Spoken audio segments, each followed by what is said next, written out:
আসসালামু আলাইকুম রহমতুল্লাহি ওয়া বারাকাতুহু। প্রিয় সম্মানিত ভিউয়ার্স, কাছে কিংবা দূরে দেশ ও প্রবাস, আশা করি যে যেখানে আছেন ভালো আছেন এবং সুস্থ আছেন। চলে আসলাম নতুন আর একটা এপিসোড নিয়ে। আমি একটা মধুর সমস্যায় পড়ে গেছি। সেটা হচ্ছে এই গাভীটা মোটা তাজাকরণ করতে চাইছি, বাট এখনও গত 18 মাস আগে ডেলিভারি হয়েছে, এখনও 1.5 কেজি 1.5-2 কেজি পর্যন্ত দুধ আছে এখনও। বাট এই দুধটাকে শুকানোর জন্য অনেক ট্রাই করলাম, অনেক চেষ্টা করলাম ডাক্তারদের পরামর্শ অনুযায়ী, কিন্তু বাট কিছুতেই আমি ওকে দুধ শুকাইতে পারতেছি না। কোনো কিছুতেই যেন ওর দুধ শুকাচ্ছেই না। আজকে পর্যাপ্ত পরিমাণ দুধের চাপ ছিল। সকালে কোনো রকম দুধের চাপ কমানোর জন্য 4 বাটা থেকে অল্প পরিমাণ অল্প স্বল্প করে পাড়াইছি, তাও 1 কেজি 100 কেজি বানানো হয়েছে। এই যে দেখেন দুধ কীভাবে পড়তেছে, সমানে পড়ছে তো পড়ছে, ফজরের কোথায় পড়তেছে। এই যে দুধ অন্ধকার হয়তো ভালো দেখা যাচ্ছে না, এই যে এখানে দেখেন দুধ পড়ে আসতেছে।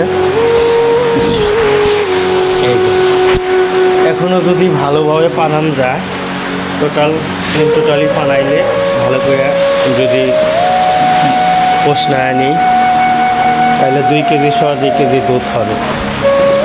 আর আজকের খাদ্যের মেনুটা আর একটু চেঞ্জ করে দিলাম দানাদার খাদ্যের সাথে।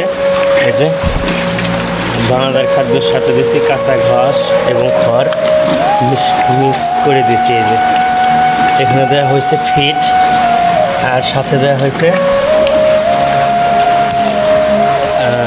রাইস পালিশ এবং ভুসি।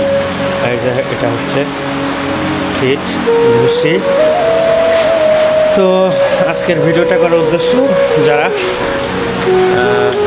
গাভী লালন পালন করেন, প্লিজ আমার সিনিয়র ভাই বোনেরা আমাকে একটু পরামর্শ দিবেন এই গাভীটা কীভাবে দুধ শুকানো যায়। দুধ শুকানোর জন্য কয়েকটা ট্যাবলেটও ব্যবহার করা হয়েছে, তারপরে দুধ শুকাচ্ছে না। এমনকি শুকনা খাবার কম দিচ্ছি, শুধু খড় দেওয়া হয়েছে, 1 বালতি করে কাঁচা ঘাস, ওর সাথে মনে করেন যে শুধু শুকনা খড়। এমনকি গরুকে পানি কম খাওয়াইছি, পেট ভরে ভালো করে খাওয়ান, তাও খাওয়ায়নি কয়েকদিন।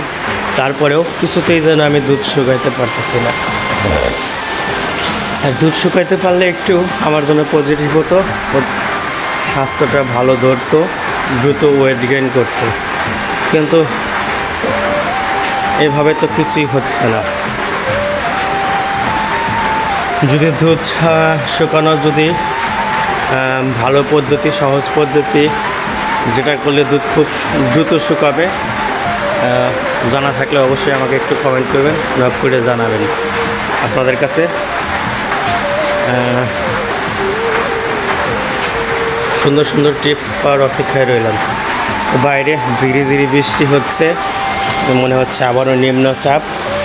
দেখেন এই যে দুধ কীভাবে পড়তেছে। ডক্টররা পরামর্শ দিল যদি 2 কেজি হয় তাহলে 1 কেজি পানাবেন, 1.5 কেজি হলে 1/2 কেজি পানাবেন, 1 দিন পর পানান, আস্তে আস্তে ছেড়ে দেন।